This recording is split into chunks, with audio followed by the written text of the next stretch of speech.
Peace and blessings, everyone. That's right. What's up? What's up? Here with my brothers.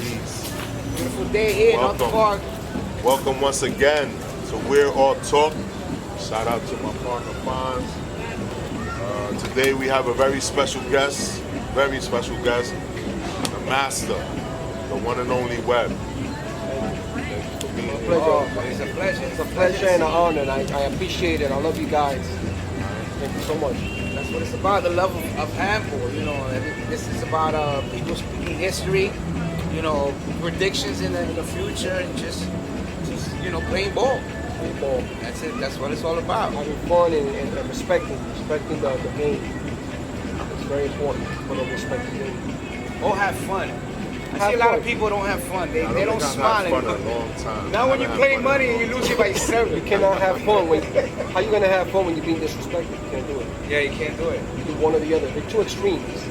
They'll either they'll disrespect you during the game on purpose to catch a vein, so to speak, so you can self-destruct. Right. Because one of the worst enemies is us. Yeah. We could be our worst enemy and we'll self-destruct. And some people do it on purpose, knowing, oh, this guy, see a little here. Short fuse. Yeah, they play on that. That's part of the strategy. Speaking of strategies, you know, you've been playing handball for a very, very long time. 50 years. And do you have a specific strategy when you play? Do you like to observe the players before they play, or no? You just what I do is I work out a lot. I work out. I'm always practicing. Even to this day, I'm always practicing, and I respect my opponents. I don't understand. I don't underestimate anyone. That's the key thing.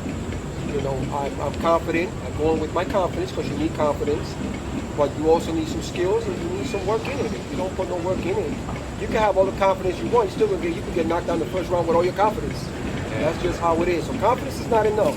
Got to work out, bring some kind of skill, and have respect for the people that you're about to play against, because you never know. You injure your ankle or something, and now you got to forfeit the game. You know, that's an L.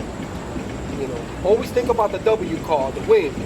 That's the card that we thought about back in the 70s. It's the W card, not that other card that they're issuing. It's the W card, guys. If I'm knocking anything, I'm just calling a spade a spade. Win, money in your pocket.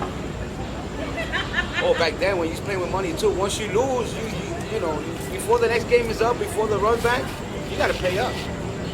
You have to pay up. Back then, people play for money. They play for possessions. Even food stamps, man. That's just how it was. A lot of books. That's how it was. Even jewelry. Wow. People were paying for all types of things. Because the handball game, some parks, the hustle was like a pawn shop, man. People came in and they bought the goodies, you know. At that time it was silver. You know, silver was very popular in the Bronx. So they came in with the little silver chains or whatever, the little temples. And then we put it up, and then that was the money, and that was good as gold. Oh wow, it was good as gold, but it was a hustle, man. So you're saying 70s? So you've been playing handball since the 70s? Since the 60s.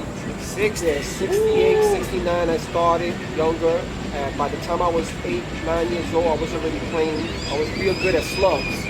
I started playing slugs. They call it keens, Chinese handball, but back then it was slugs.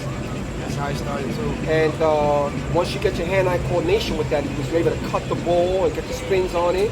Again, I used to live on Webster Avenue, so from Webster, 1255 Webster Avenue, 169. In that building, there was a backyard where we played stickball, roundup, regular and all that. The gangs, I'm not gonna mention any names, but they made that area into a handball court. And so I used to live on the 6th floor, front and back view. So from the back, we had a fire escape, and I would look down from the 6th floor, and I would see what these guys were doing. So I already had the idea of the movement and everything from slugs, but I didn't know what was going on with that, hitting the ball and all that. So I would climb down. So when they would take a break, I would come down, jump off, and play. And then they would teach me. They would say, no, you don't do it like this, you do it like that. And you're doing it wrong, you got to serve it over the line. And so they were very good instructors, even though they were gangsters, right? They were in the gang. They kept me off the street, and they showed me handball. That's how I learned handball. From the gangs, 169th Street, Webster Avenue. Webster. That's where I got the name Webb from. Oh my goodness, that's beautiful. That's a beautiful thing.